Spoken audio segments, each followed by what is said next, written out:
आर्या के father Julius के पीछे खड़े थे और जूलियस हैरान होते हैं। तभी आर्या के फादर प्रिंस जूलियस के बगल में आ जाते हैं। आर्या के फादर प्रिंस जूलियस को कुछ दिखाना चाह रहे थे। प्रिंस जूलियस आर्या के फादर को देखने लगते हैं और अपने हथियार से नीचे जमीन पर वार करते हैं, जिससे नीचे की जमीन हिलने लगती है। देन वो प्रिंस जूलियस को इशारों में कुछ बताते हैं। प्रिंस जूलियस अपने हथियार की तरफ देखता है और वो समझ जाता है आर्या के फादर चाहते हैं कि वो भी जमीन पर उसी तरीके से हमला करे। आर्या के फादर के इंस्ट्रक्शन के मुताबिक हमारे प्रिंस जूलियस भी नीचे हमला करते हैं, लेकिन उसके हमले का इम्पैक्ट इतना ज्यादा था कि नीचे की पूरी जमीन टूटने लगती है। और प्रिंस की इतनी स्ट्रेंथ देखकर आर्या के फादर भी हैरान होते हैं। आर्या के फादर प्रिंस जूलियस से काफी ज्यादा इम्प्रेस्ड है। दूसरी तरफ आर्या अपने मदर के साथ बातें कर रही थी। आर्या अपनी मदर से पूछती है क्या हमारा उस फील्ड में जाना सही होगा। उसकी मदर एक कपड़े को पकड़ते हुए बोलती है ये काफी हाई क्वालिटी मटेरियल लग रहा है। देन वो आर्या के पास उस ड्रेस को ले जाते हुए आर्या से बोलने लगती है वो लोग अचानक से आए और मुझे एक ड्रेस चूज करने को कहा। वो कपड़े और वो आदमी दोनों ही अच्छे लग रहे हैं, जैसे हमने इंपीरियल फैमिली से एक्सपेक्ट किया था। आर्या सिर घुमाते हुए अपनी मदर को कुछ समझाने की कोशिश कर रही थी।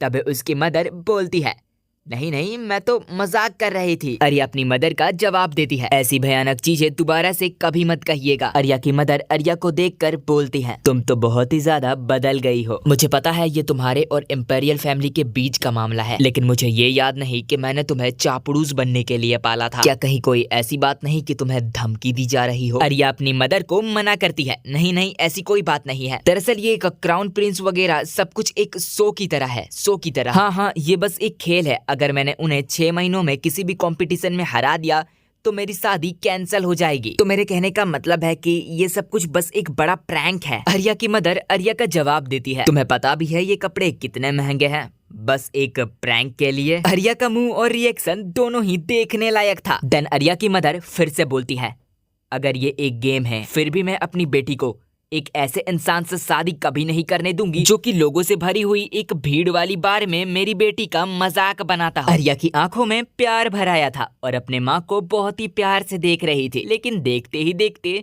उसे पास्ट का एक सीन याद आता है जहाँ प्रिंस आर्या का मजाक नहीं बल्कि आर्या प्रिंस का मजाक बना रही थी, जिसको याद करते ही आर्या का मुंह और मूड दोनों ही बन जाता है। खैर आर्या पागलों की तरह माफी मांगते हुए बोलने लगती है वेल एक्चुअली ये मेरी गलती थी, मुझे माफ करिएगा। दरअसल सच बात तो ये है कि प्रिंस ने असलियत में कुछ भी नहीं किया था, कुछ भी गलत नहीं किया था। वेल ये उनकी गलती नहीं होती, वो दरअसल मुझे बस परेशान करते रहते हैं और बहुत ही एनोइंग है। ये बातें बोलते बोलते आर्या का रिएक्शन बहुत ही अजीब होता है और उसका मुंह लाल लाल हो चुका था, जिसे आर्या की मदर भी नोटिस कर लेती है और ये वही बात बोलती है जो बात हम पिछले बहुत चैप्टर से बोलते आ रहे थे। क्या तुम उसके प्यार में पड़ चुकी हो? आर्या चिल्लाते हुए और शर्माते हुए मना करती है। आर्या पूरी शर्म से लाल हो चुकी थी और आर्या की मदर धीरे धीरे दूसरी तरफ जाती है और आर्या के फादर को चिल्ला के बताने लगती है, लेकिन आर्या उन्हें मना कर रही थी। घूमकर आर्या की मदर आर्या से बोलती है तुमने मुझे पहले क्यों नहीं बताया? मैं उनसे थोड़ी सी रूड हो रही थी पहले, अगर मुझे पता होता तो मैं ऐसा नहीं करती। अब बताओ मैं क्या करूं? आर्या अपनी मदर का जवाब देती है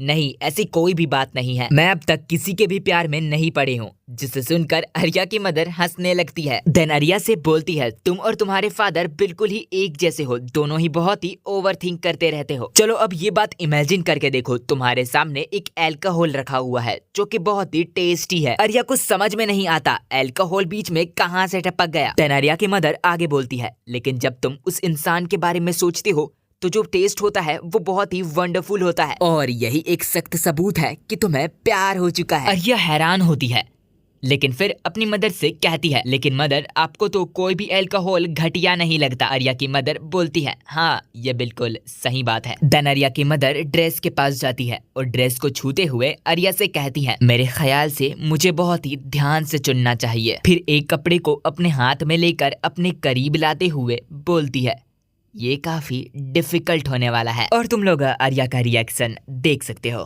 फिर आर्या की मदर आर्या को देखती है और आर्या से बोलती है बाय द वे क्या तुमने वेट गेन कर लिया है? आर्या चिल्लाकर जवाब देती है नहीं ये सारे बस मसल्स हैं। आर्या गुस्से से वहाँ कुछ कपड़े लेकर जाने लगती है और बोल रही थी मसल्स गेन करने में काफी ज्यादा मेहनत लगती है। वेल ये कपड़े लेकर आर्या के मदर ने ही आर्या को बाथरूम में जाने कहा था और आर्या के फादर को देने को कहा था। वेल ये कपड़े नहीं टॉवल है। तो आर्या अपने फादर का टॉवल लेकर अंदर आती है, लेकिन वो अंदर ही कुछ और ही नजारा देख लेती है और ऐसी नजारा देखकर आर्या की आंखें चमक उठती हैं। तो दोस्तों आर्या के सामने प्रिंस जूलियस नंगे पुंगे खड़े थे। ऐसा नजारा, ऐसे एब्स, ऐसी बॉडी आर्या को दोबारा देखने को नहीं मिलने वाला। तो आर्या देख ले। और ऐसा ही होता है। प्रिंस के नंगो पुंगू शरीर को आर्या बड़े ही ध्यान से देख रही थी। देन प्रिंस आर्या से बोलते हैं, ओ हाँ एक टॉवल मुझे दो। लेकिन यार आर्या ने जो अभी देखा वो उसको कभी नहीं भुला सकती। आर्या बहुत ही ज्यादा शर्माने लगती है और वो इतनी ज्यादा शर्मा जाती है कि वो प्रिंस को घूंसा मार देती है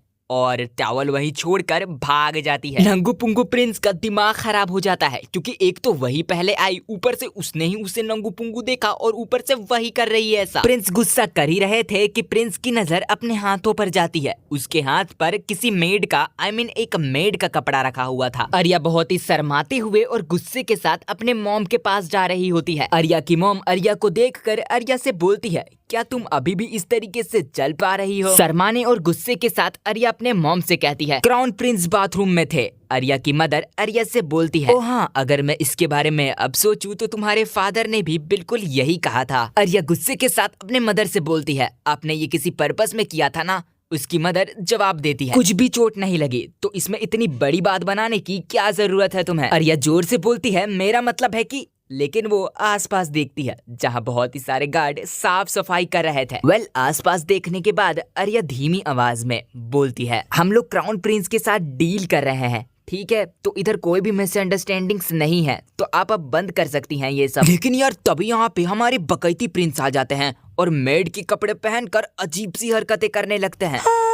आप कितनी गंदी है माय लेडी, आप मुझे इस तरीके से छोड़कर कैसे जा सकती हैं? प्रिंस के मेड के कपड़े को पहनकर ऐसी अजीबोगरीब हरकतें आसपास के सभी लोग देख रहे थे। आर्या के साथ साथ आर्या के मदर का रिएक्शन भी हैरानीजनक था। तभी आर्या अपने मदर को पुकारती है और उसकी मदर जवाब देती है, मेरा मतलब था मैं तो उसे कोई और कपड़े देने वाले थे, लेकिन गलती से मैंने उसे गलत कपड़े दे दिए। हाय रब्बा, मैं तो मर जाऊंगा, मैं तो कोई भी कपड़े में अच्छी लगती हूँ। पीछे से आर्या बोल रही होती है, इसे बंद करिए, ये बहुत ही अनसेवरी है।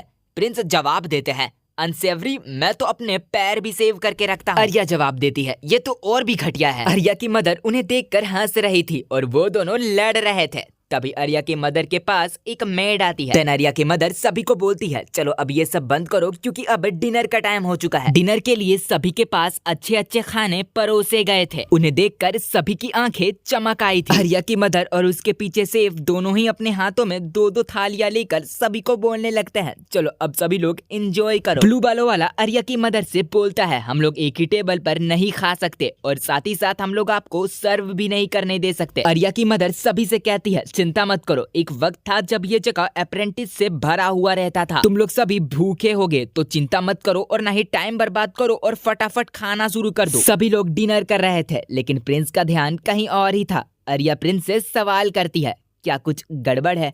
प्रिंस जवाब देते हैं, नहीं बिल्कुल भी नहीं, मैं बस मुझे लगता है कि मैं समझ चुका हूँ कि तुम जिस तरीके से हो तुम उस तरीके से क्यों और कैसे हो। आर्या को प्रिंस की बात है बिल्कुल भी समझ नहीं आती। आर्या प्रिंस के क्लोज जाकर प्रिंस से बोलती है, आखिर आपके कहने का मतलब क्या है, आप कहना क्या चाहते हैं? लेकिन यार आर्या के डैड कुछ अजीब सी हरकतें कर रहे थे और उनके शकल को देखकर आप बता सकते हो कि यहाँ कुछ तो कांड हो सकता है, जिसे देखकर प्रिंस थोड़े से घबरा जाते हैं। आर्या की मदर आकर प्रिंस को समझाती है, ये बस थोड़े से इमोशनल है क्योंकि वो अपनी बेटी को जल्द ही खोने वाले हैं। आर्या के फादर अपना सर टेबल पर पटकते हैं और आर्या जाते हुए प्रिंस से बोलने लगती है, लेकिन मैं इस बात से क्यूरियस हूँ कि तुम दोनों इतने करीब कब आ गए? आर्या प्रिंस को देखती है और मन ही मन बोलती है, हम दोनों करीब कब आए? प्रिंस आर्या को देखते हैं और मन ही मन जवाब देते हैं, हाँ। अब हमें थोड़ा टाइम में 7 साल पहले का सीन दिखाया जाता है, जहां मैं भी आर्या अपने आप को प्रिंस के सामने एज अ नाइट सभी लोगों के साथ इंट्रोड्यूस कर रही थी। हमें आर्या के आंखों में दिखाया जाता है वो चमक और उन चमकीले आंखों के अंदर प्रिंस को दिखाया जाता है, जहां आसपास कई सारे गार्ड्स खड़े हुए थे खुद को इंट्रोड्यूस कराने के लिए।